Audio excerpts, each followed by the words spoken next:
Student A and B are both preparing for NEET exam.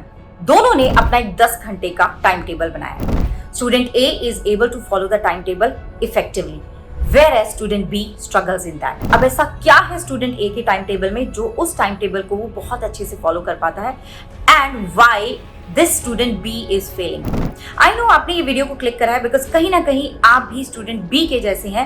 आप अपना time manage नहीं कर पा रहे हैं, आप अपने टाइम टेबल को फॉलो नहीं कर पा रहे हैं। बट डू नॉट वरी बच्चों, because in this video I am going to tell you exactly how you can also become student A. For those who are new to this channel, I am doctor Gargi Singh, your NEET biology educator. लेकिन मेरे बच्चे मुझे bro ma'am कह के भी बुलाते हैं because they feel like I am not just their teacher, I am also their big sister. देखो, NEET is not just about how much you study but how well और how smartly you manage your time. And उसी चीज को तुम्हें master कराने के लिए मैंने इस वीडियो को कुछ स्टेप्स में डिवाइड कर दिया है।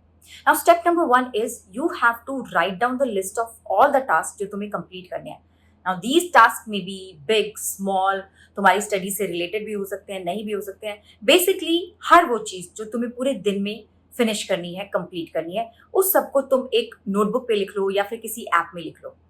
Now that we have a list of all the tasks जो तुम्हें कंप्लीट करने हैं, we can move on to the second step। अब सेकंड स्टेप में तुम्हें क्या करना है, ये जितने भी टास्क तुमने लिए उनको तुम डिवाइड करोगे 2 कैटेगरीज में। Number 1 is fixed time slot and second one is movable time slot. अब देखो, जो पहली कैटेगरी है ना, which is fixed time slot, उसको मैनेज करना आसान है।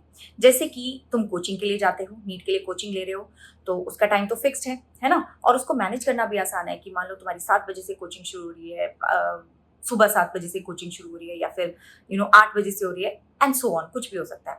या फिर तुम एक फ्रेशर हो और तुम्हें स्कूल जाना होता है, the timing for that is also fixed, तो उसको मैनेज करना बड़ा आसान रहता है। It is the second category जिसके साथ तुम्हें टाइम को मैनेज करना होगा।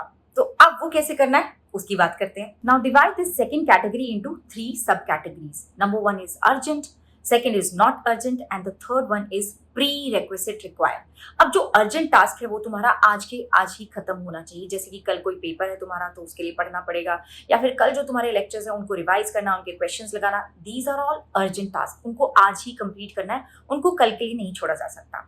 देन द सेकंड वन जो मैंने तुम्हें बोला था, दैट वाज नॉट अर्जेंट। जैसे कि तुमने अपने टास्क में लिखा था, आज के टास्क में, कि मुझे मार्केट भी जाना है किसी काम से। अब वो मार्केट जाना तुम कल भी कर सकते हो, ऐसा नहीं है कि आज ही जाना है और कुछ प्रॉब्लम हो जाएगी। अगर ऐसा है कि yes it is urgent, then go today.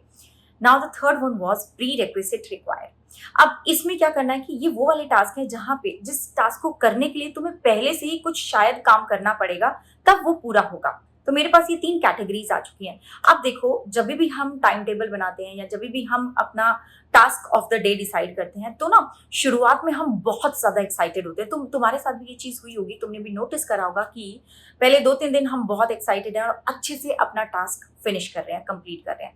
लेकिन कुछ दिनों के बाद हम we start losing track of the time. मतलब पढ़ने तो बैठे, लेकिन कुछ टाइम के बाद कुछ सोचने लग गए, ठीक है, कुछ डिस्ट्रैक्शन आ गया और पता ही नहीं चला कि कब 1 घंटा निकल गया, 2 घंटे निकल गए। अब ये चीज है जो सबसे डिफिकल्ट है, लेकिन इसको भी हम सॉल्व कर सकते हैं, इसका भी सोल्यूशन है बच्चों। जब भी ऐसा लगे ना कि तुम पढ़ने बैठे हो और कुछ टाइम के बाद, 15-20 मिनट के बाद, तुम्हारे दिमाग में कुछ चीजें चल रही हैं, you are overthinking, you are distracted by something, आप अपने दिमाग में कुछ सोच रहे हो कि अरे ये भी तो करना है, ये भी तो करना है, then do one thing, maintain a distraction sheet. जो भी दिमाग में आता है ना, just jot it down on a sheet of paper, लिख लो उसे, ठीक है, उसको लिख लो।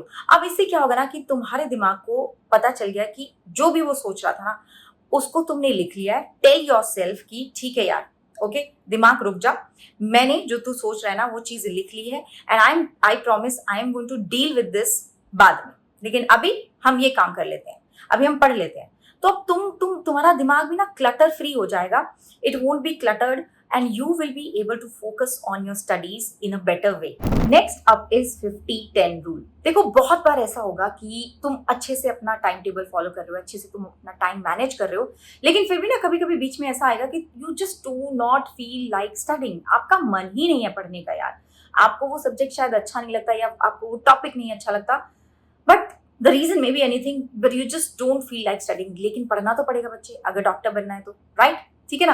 अब क्या करना है हमें कि हमें फॉलो करना है 50-10 वाला रूल। अब ये रूल क्या बोलता है, आपको 50 मिनट्स का एक स्लॉट बनाना है, उसके बाद 10 मिनट का एक स्लॉट बनाना है। वो जो 10 मिनट का स्लॉट है ना, in that slot you are going to reward yourself.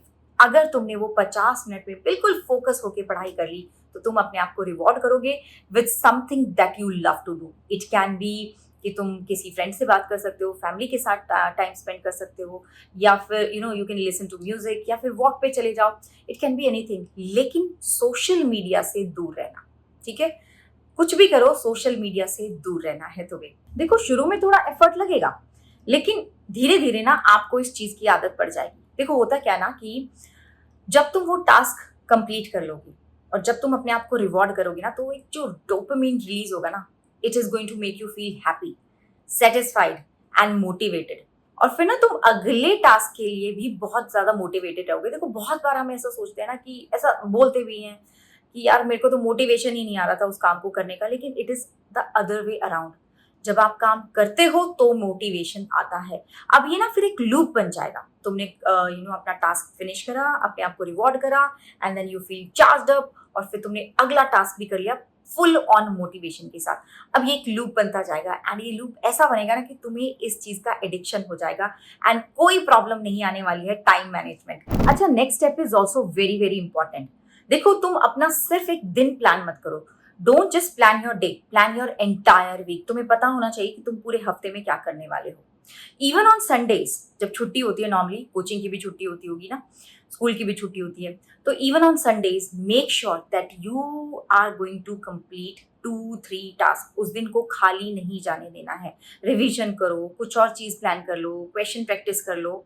It can be anything. And one more thing, बच्चों, you also have to, leave some time, some buffer slot for unexpected delay. ठीक है?